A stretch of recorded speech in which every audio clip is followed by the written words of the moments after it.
It is a Monday session at Horsham CrossFit. My name's Albert Aldridge. Welcome back to another video, The Nutrition Coach. And in today's video, we're starting off this 5:15 p.m. class at Horsham CrossFit with a 60 kilo snatch complex. We had to do a snatch complex within 10 minutes. But before I move on to that, here's the owner, Sam, eating some cake whilst everybody's training. I mean, what a great example. I'm joking. So the complex within 10 minutes, starting from an empty barbell, one snatch, can be a full snatch, can be a power snatch, into 2 hang snatches, and then into 3 overhead squats. And with the hang snatch as well, you could do a full snatch, if that makes sense. So it could be a full snatch, full hang snatch, 3 overhead squat, or it could be a power snatch, hang power snatch, and then 3 overhead squat. I started off with 60, then did 70, then did 80 kilos, and then unfortunately 85 kilos. I wasn't able to do the second hand snatch, but that was just because I was being quite impatient with going under the bar and trying to rush as always. But a lesson learned is that when you train beforehand, then your performance isn't going to be so good as if you weren't to train beforehand. I mean, I know that's quite obvious, but I do think it's a good way to also try and still perform whilst under fatigue, which you do find you get at these performances. So this is the 85 kilos, wasn't moving, and I was slightly annoyed at that, but it's absolutely fine. After the 10 minutes, what we did is we went into a 40% of your kipping pull-up test, or butterfly pull-up test, or strict pull-up. Again, I know some people don't really enjoy watching the types of pull-ups that CrossFitters do, but just remember that CrossFit is a sport, and when pull-ups are within a workout, it means that you need to get full extension onto the bar to chin over the bar in the quickest way possible, and that is not a strict pull-up. Butterfly pull-ups are going to make sure that you do it quicker. But anyway, this pull-up test, I actually did the 5-minute max pull-up test because this is what we needed to do last week and I wasn't here. So after doing weighted pull-ups an hour earlier for quite a number of rounds, trying to do the pull-up test didn't work. So I started with a set of 40 and my biceps were absolutely blowing. So I got 106 within the 5 minutes, but I really wanted to be able to get at least 150 plus. So anyway, final thing we moved on to was 1 minute on, 2 minute rest. 1 minute on was 40% of your clean and jerk, 2 minutes rest, 50% of your clean and jerk for 1 minute, max reps.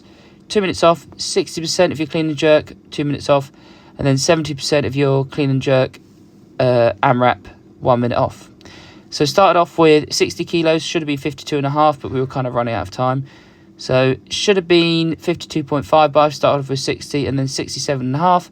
I did 70, and then you're seeing a few reps here at the 90 kilos, and then my final bar should have been 102.5, but I just went with 100.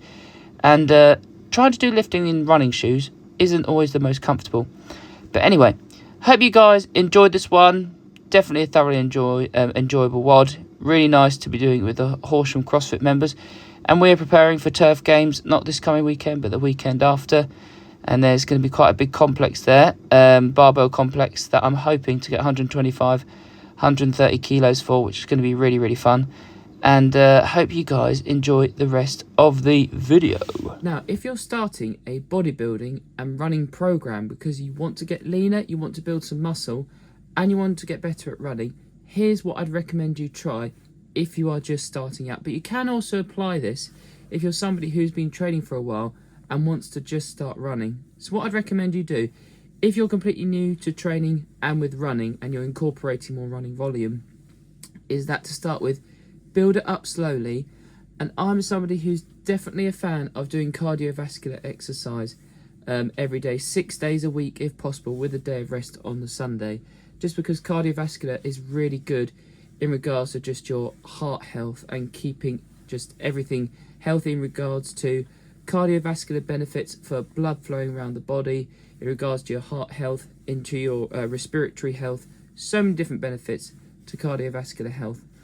And the American College of Sports Medicine recommends 150 minutes of low to moderate cardiovascular exercise a week, or 60 to 70 minutes of more vigorous heart-raising activities in a week. But I do think, if it's possible, somebody should be doing about a 20 to 30 minute brisk walk slash kind of a heart raising form of cardiovascular exercise 6 days a week.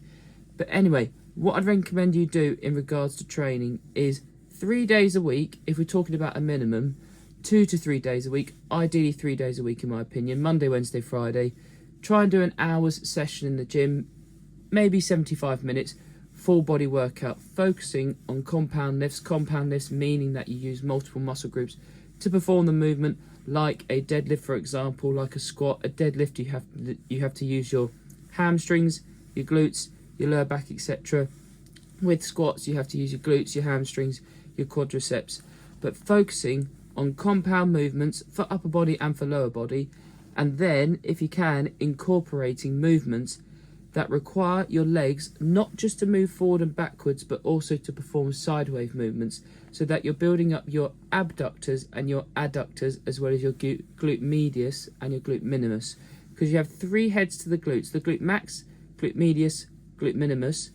And the glute max is primarily used with the forward and backwards motions, something like a squat, a deadlift, but sideways movements such as like a clamshell, anything that takes the leg away from the body under resistance and then back towards the body under resistance. You would have seen the adductor and abductor machines at the gym before. I'd recommend you incorporate those movements as well, just because runners sometimes do so much forward and backwards motions, obviously mostly forwards with their running, that they can get underdeveloped glute medius and glute minimus, and then they can experience some inner knee pain or outer knee pain, or then get some shin splints. So you need to make sure that you need to do those kind of movements away from the body, into the boards of the body, under resistance, and then making sure that you also have a good pair of shoes. And you may need some inner soles, some orthotics, just because you may need to have your running gait looked at, because you may pronate and run towards the outside of your foot, or you may be somebody who collapses in a bit more. So just make sure you have a good running shoe, an insole or orthotic if you need it, and making sure you do those extra resistance movements within your workouts. And then in regards to the actual running volume, what I'd recommend you start with 3 times a week. So I've talked about doing 6 days a week of cardiovascular exercise. So 3 days, on the day say you do the gym, before or after the gym, try your 20 to 30 minute walk, but you may incorporate a 20 to 30 minute walk when you're walking between somewhere. But that could be your walk. And then on the days that you don't do the gym, so Tuesday, Thursday, Saturday, that can be when you do your run. And that may just be, rather than a 20 to 30 minute walk, you actually do 20 to 30 minutes of a walk and a jog. So you do 2 minutes of jogging, 1 minute of walking, say for 10 rounds, which equals 30 minutes. So Monday, Wednesday, Friday, just the walking. Tuesday, Thursday, Saturday, the jog walk. And then you could build that up to 3 minutes on, 1 minute off, but equaling still 30 minutes, not going over that. And then you can try, say, doing 5 minutes on, 1 minute off, building that up. And then eventually trying to build up the distance within the same time frame, 30 minutes.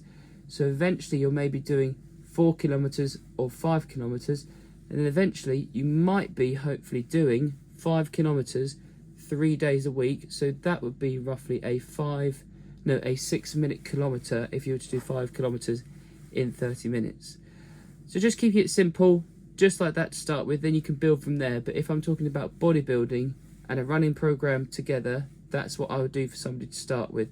2 minutes on, 1 minute off, 10 rounds for the days that you're jogging and doing your running, building that up to 3 minutes on, 1 minute off within 30 minutes still. So that would be for about 8.5 rounds, and then 5 minutes on, 1 minute off, etc., until you're eventually doing the whole thing without stopping if possible. No times of when you're doing the walking, and then building up to potentially a 5k within 30 minutes. Hope that helps, guys. Make sure you give this video a like. Let me know what you'd like me to cover in the future. Comment, subscribe, and I'll see you in my next video.